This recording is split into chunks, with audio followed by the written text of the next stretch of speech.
Hello and welcome back to my YouTube channel. I hope you guys have had a great week. I just wanted to touch base a little bit on some more frugal tips and tricks that I have been giving to my audience right here on TikTok.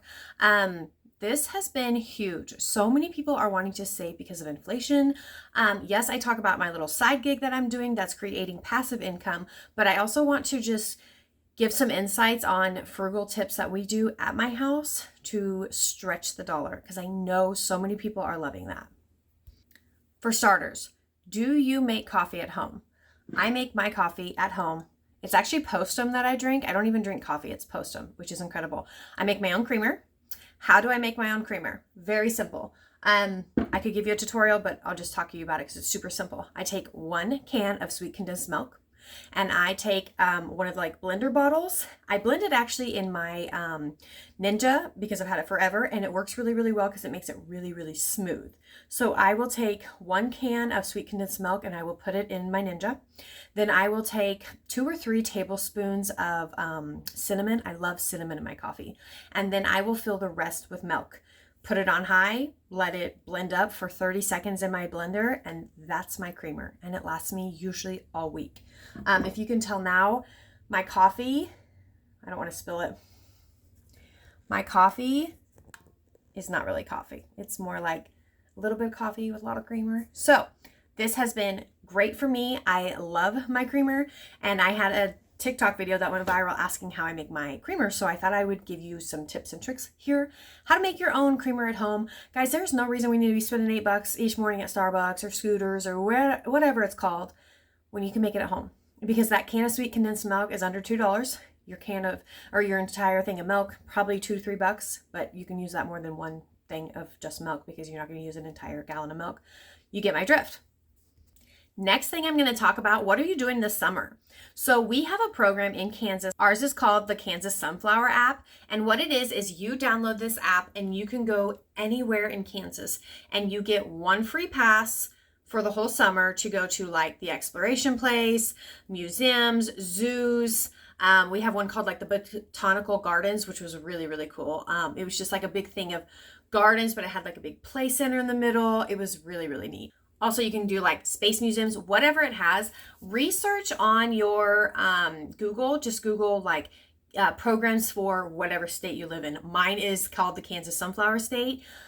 It's the Kansas Sunflower app, and it's an app you download. You can have, I think, 3 or 4 adults on it. I always do me, my sister, and my mom because we usually go together and take all the kids, and usually my husband's working, so he doesn't really he likes to travel, but sometimes it just doesn't work. So it was easier to put my mom on there because she likes to travel in the summer because she gets summers off because she works for the school district.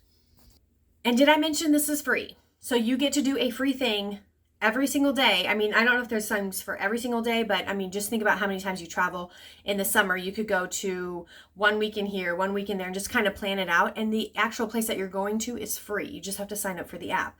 Obviously, when you're there, if you get snacks and buy things from there, whatever, that's on your own. But the actual admission to get in is 100% free. This is a really cool app because it gets you out in your community more than most people that live in, let's say, Missouri, don't travel in Missouri. You know what I mean? They want to go out of state. So this keeps you in your state. It really gets you to be more well-rounded about what is in your own backyard.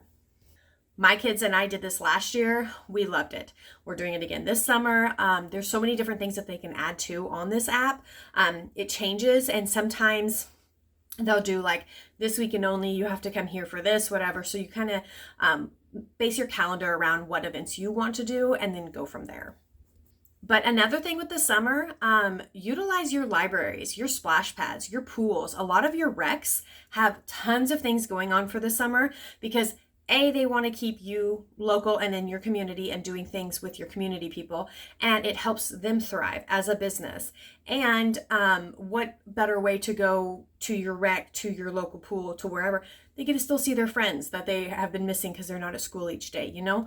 But the libraries and the recs, YMCAs, they put on huge things throughout the summer. So really utilize what you can be using in your own community that might be cheaper or might be free. Because I know my library here does a ton of free events in the summer because they're trying to keep kids reading and active and doing things that they normally would be doing in school at the library. So it's nothing for me to either go to the pool or drop my kids off at the library. It just depends on what they're wanting to do.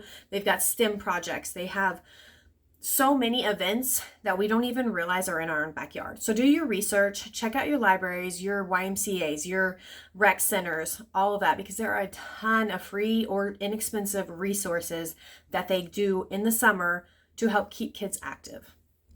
So guys, if this was helpful, please don't forget to subscribe and like my channel. I'm trying to grow my YouTube channel because I am here for the long run of helping people with frugal tips and tricks, how to make money online, all that fun jazz.